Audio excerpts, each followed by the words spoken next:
अस्सलाम वालेकुम नाज़रीन, सचमुच में आपका खैर मकदम है। आज हमारे साथ हैदराबाद की जानी मानी हस्ती ईसा बिन उबैद मिस्री साहब है, जो कि एक बहुत बड़े स्पोर्ट्समैन हैं, बहुत ही जाने माने बॉडी बिल्डर भी है। लेकिन अचानक एक हैदराबाद की आवाम को एक सरप्राइज़ मिला है कि ईसा साहब जो है पॉलिटिक्स ज्वाइन करें या फिर कोई पॉलिटिकल पार्टी बना रहे हैं। आखिर वो पॉलिटिक्स में एंट्री लेने की वजह क्या है, ये जानने के लिए हम एक्सक्लूसिव इंटरव्यू लेते हैं ईसा बिन उबैद मिस्री साहब से।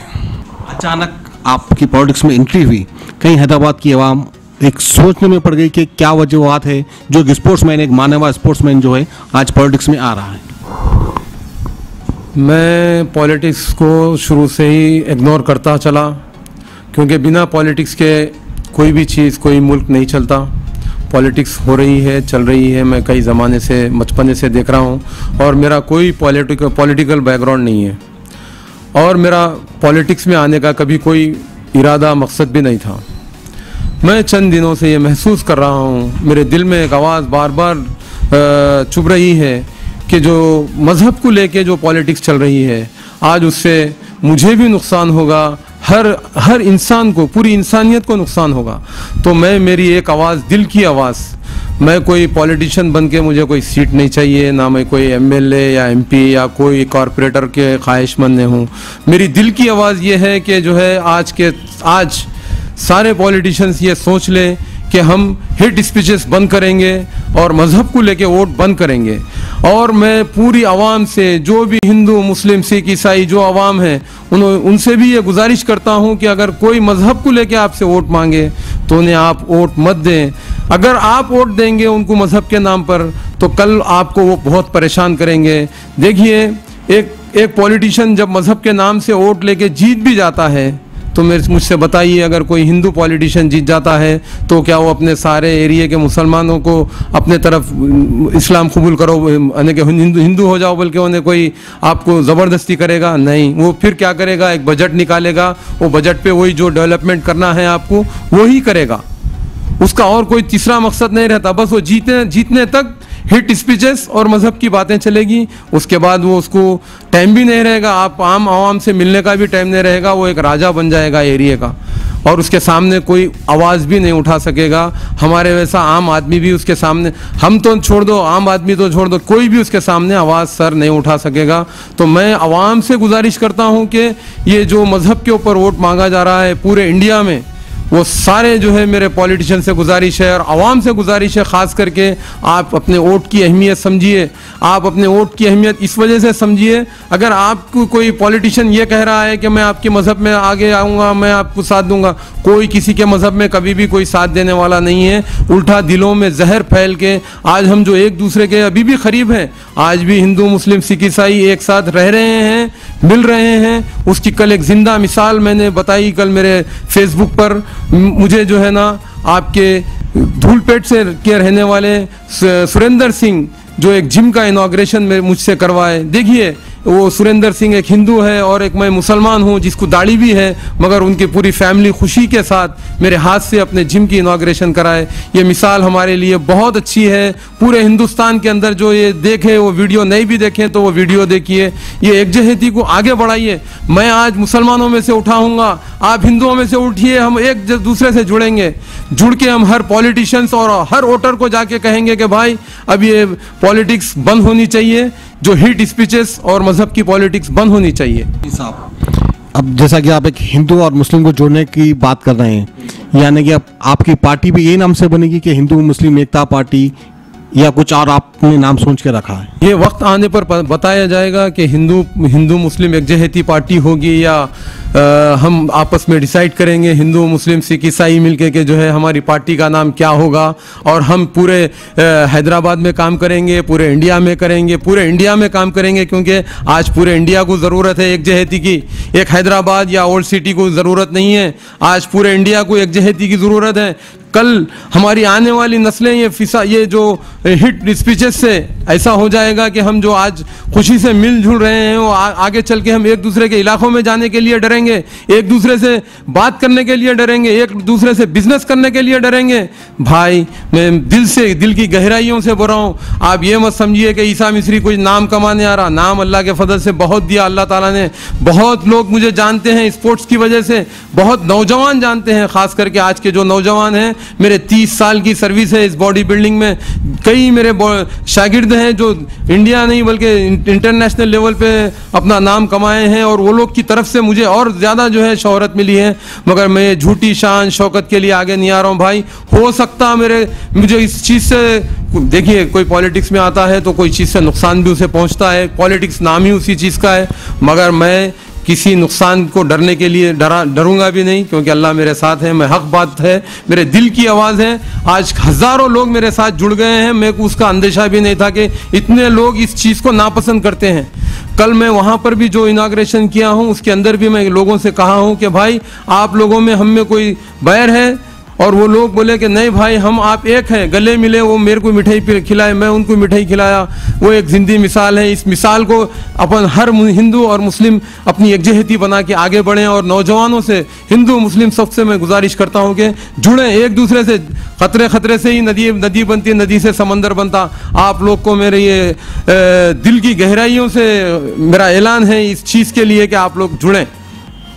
और एक चीज़ है ईसा भाई, जैसा कि अक्सर कोई हिंदू मुस्लिम लीडर के पास जाता है कुछ काम करवाने के लिए, तो अल्हम्दुलिल्लाह वो मुस्लिम लीडर भी उसका काम कर देते हैं। और कोई मजबूर मुस्लिम कोई हिंदू लीडर के पास जाता है तो अल्हम्दुलिल्लाह वो हिंदू लीडर भी वो काम करता है, लेकिन बावजूद उसके जब वो जलसे करते हैं तो भड़काऊ भाषण देते हैं। तो इसमें क्या आवाम भोली भाली है? अब वो आवाम को उजागर करने का काम कर रहे हैं। मैं ख़ास करके इस मामले में आवाम को ही उजागर कर रहा हूँ। जो भी मेरे आवाज़ जिस तक मेरी ये आवाज़ पहुँचेंगी, वो एक बार वोट देने से पहले सोच ले ये हमें डेवलपमेंट की ज़रूरत है या ये मजहबी पॉलिटिक्स की। अगर एक बार जो हर सच्चे दिल से, चाहे इंसानियत के नाते सोच ले, मजहब को बाजू रख दें कि भाई मैं ये कर रहा हूँ, क्या इससे किसी को फ़ायदा पहुँचेगा? तुमको भी नुकसान है, हमको भी नुकसान है। सब ये चीज़ें छोड़ दें और जब वोट डालते वक्त दिल से ये पूछें कि अगर ये मजहब के ऊपर वोट मांग रहा है तो उसे वोट हम नहीं डालना चाहिए। आवाम से मेरी ख़ास गुजारिश है, चाहे वो कोई भी मजहब का लीडर हो, अगर वो बोलेगा कि मैं तुम्हारी मजहब के ऊपर मुझे वोट दो, उसे वोट बंद कर दीजिए। तो वो स्पीच देते वक्त सोचेगा अगर इसके अंदर एक 20% लोग, अगर मैं मजहब का नाम लूं तो अगर वो हट जाएंगे तो वो स्पीच बंद कर देगा। वो ही मेरी कामयाबी है। मैं जब भी सब चीज़ के लिए मैं सोचूंगा कि जब मैं जो मेरी आवाज़ मेरी कामयाब हो गई, उस दिन ही समझूंगा। अल्हम्दुलिल्लाह। ईसा भाई के साथ और एक हमारे हिंदू भाई है साइद हैदर साहब, जो ईसा भाई के साथ जुड़ चुके हैं। आइए हम साइद हैदर से बात करते हैं कि वो ईसा भाई को जानते हैं किस तरह से, और ईसा भाई से क्या चाहते हैं और क्या उम्मीद रखते हैं। पहली बात क्या है, ईसा भाई से मेरे को पिछले 2 साल से उनसे अच्छा कॉन्टैक्ट्स है। एक अच्छे स्पोर्टमैन्स के नाते मैं उनको अच्छा से दूर से बहुत पहचानी है, लेकिन फेसबुक के ज़रिए जो पहचान बना, उसके बाद में मैं भी यहाँ का बंडलागुड़ा का चंद्रंगुट्टा का रहने वाला हूँ। पिछले 15-16 साल से मैं यहीं का हूँ। तो उसके बाद में भाई से मेरे को मिलना चाह रहा था। मैं भाई से एक बार मिलकर उनको कंग्रेचुलेट करा। इनके स्पोर्ट्स के वो जो यूनिवर्सल मेडल्स आए थे उस पर मैं कंग्रेचुलेट करा था। उसके बाद में मेरा एक ऑर्गेनाइजेशन है, वो ऑर्गेनाइजेशन का इंट्रोडक्शन मैं भाई के सामने रखा कि हमारा यूथ एक ऑर्गेनाइजेशन बना। हमारा एक मेन इंटेंशन ये है कि यूथ टुवर्ड्स सोशल सर्विस पढ़ते पढ़ते यूथ अपना कुछ वक्त समय अपने देश के लिए या अपने महल्ले के लोगों के लिए काम करने के लिए कोशिश करे। क्यों बोले तो आज का यूथ अनअवेयर ऑफ गवर्नमेंट्स के स्कीम्स है, कई गवर्नमेंट के स्कीम्स है, वो स्कीम्स के अवेयरनेस ज़्यादा युवा को नहीं मालूम। बल्कि आज जैसा भाई बोले थे, लाल और हरे रंग में सब लोगों को डिवाइड करा जा रहा है या मजहब के नाम पे लड़, यही एक अंदर बन गया। जुलूसा निकालना या यूथ को एक दूसरा एक जो रियलिटी ऑफ पॉलिटिक्स क्या है उसका डेफिनेशन अलग बताया जा रहा है, उसका अलग मीनिंग बताया जा रहा है। तो वैसे समय में ईसा मिस्री भाई से हम कई वक्त हम थोड़े महल्ले के प्रॉब्लम्स उनको सुनाए थे, और कोई पेशेंट्स हो या कोई बच्चे बीमार पड़े या उनको कोई फिनेंशियल सपोर्ट कुछ मिलने का ज़रूरत है तो हम भाई से मिलते थे। भाई भी हमारे को उनसे जो हो सका उन्होंने हमारे को मदद करते थे और वैसा हमारा पहचान हुआ। लेकिन आज का युवा जो मैं ये न्यूज़ सुनते ही जैसा ईसा भाई is going getting into politics, we are welcoming. बोले तो आज के यूथ को एक अच्छा नौजवान लीडर चाहिए। तकरीबन अवाम हिंदुस्तान की अवाम बहुत ज़्यादा गरीबी है, जिसमें हिंदुस्तान की अवाम लालच में आ जा रही है। जैसा कि कोई मानव लीडर कहता है कि भाई मैं आपको इतने लाख दे दूंगा, मैं कुछ अहदे पे आने के बाद अवाम को ये कर दूंगा। बहरहाल जैसा अवाम भी जानती है कि कितने झूठे सच्चे वादे किए गए थे। 2014 में हिंदुस्तान की सियासत में ये तारीख गवाह है, इतनी बड़ी झूठ कोई लीडर नहीं बोला था। इसी के चलते हम ईसा से हम ये सवाल करते हैं कि हैदराबाद में बहुत गरीब अवाम है, जैसा कि बड़े बड़े लीडर्स हैं, उनके हाथ पे बहुत सारे गुंडे हैं। ये गुंडों को क्या चाहिए? थोड़ा सा पैसा, लड़ाई फसाद, लड़ाई दंगा करने के लिए।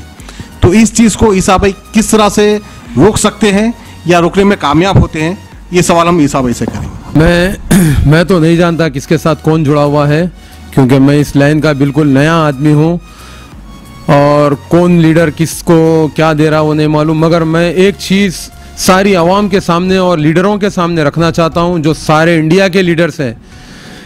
मेरे भाइयों, हमारे देश को आप लोग खोखला मत करो।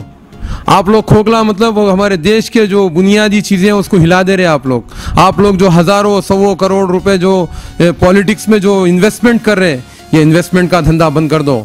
अवाम की खिदमत करना है तो खुले दिल से करो और हक़ाइक़ पे करो। जो आप लोग आज एक इलेक्शन में 5 करोड़ 10 करोड़ रुपए खर्च करके एमएलए बन रहे, फिर उस जगह से 15-20 करोड़ निकाल रहे, ये हकीकत है, इससे कोई छुप नहीं सकता, कोई बच नहीं सकता। मैं दिल की गहराइयों से लीडरों से भी गुजारिश करता हूँ, आप अगर अच्छा काम करेंगे तो आवाम बिना आपके पैसे खर्च करे कि मेरा जो मुद्दा है मैं 1 रुपया नहीं दूंगा, 1 रुपया नहीं लूँगा। इसमें लोग कह रहे हैं क्या भाई पार्टी कैसे चलेगी? अरे भाई पार्टी ज़रूर चलेगी। हमारी मेहनत की जो कमाई है 10, 20, 30, 50 हज़ार खर्च करेंगे, बताएंगे, उससे ज़्यादा खर्च की ज़रूरत नहीं है। आप अच्छा काम करो, वही आपका बहुत बड़ा जो है सरमाया है। आप करोड़ों रुपए खर्च करके उस हार भी जा रहे, आप हार रहे, करोड़ों रुपए खर्च कर दे रहे, फिर कहाँ से निकालेंगे आप मत करिए। देखिए, हिंदू लीडर हो, मुस्लिम लीडर, कोई भी कम्युनिटी का लीडर हो, तुम अगर हलाल पैसे लिख जाके वहाँ पे हराम में डालेंगे और हराम यानी कि तुम बेफैज खर्च कर रहे, फिर वहां से तुम अगर इलीगल कमाएंगे तो वो तुम्हारे लिए ना हिंदू के लिए जायज़ है, ना कोई मुस्लिम के लिए, किसी कम्युनिटी के लिए वो पैसा जायज़ नहीं है। भाई यहाँ दुनिया में तुम कर लेंगे, वहां के भी सोचो। तुम मरने के बाद हर लीडर को जवाब देना है, चाहे वो कोई मजहब का हो। अवाम को लूटना बंद कर दो। अवाम का जो अगर तुम जितने पैसे तुम निकाल रहे, अगर उतने ही अगर हमारी अवाम को मिल गए तो वो एक अमेरिका के जैसा खुशहाल जिंदगी जी रहे ना। हिंदुस्तान के अंदर बहुत सारी मैन्युफैक्चरिंग फैक्ट्रीज हैं, यहाँ का डेवलपमेंट, मैं अमेरिका जाके देख के आया, हमारा हिंदुस्तान अमेरिका से कई फीसद आगे है। सिर्फ हमारे पास अगर ये करप्शन बंद हो गया और ये लीडर्स अपना जो पैसा हज़ारों रुपए, हज़ारों करोड़ या 100 करोड़ जो लगा के जो इलेक्शंस लड़ रहे हैं, उसके बाद जो आवाम से जो वापस उनसे खींच रहे हैं और या उनकी जो स्कीमों में से ले रहे हैं, उससे जो है हमारे मुल्क खोखला हो रहा। हमारे मुल्क को मजबूत करिए। मैं बस ये इसके अंदर यही गुजारिश करता हूँ।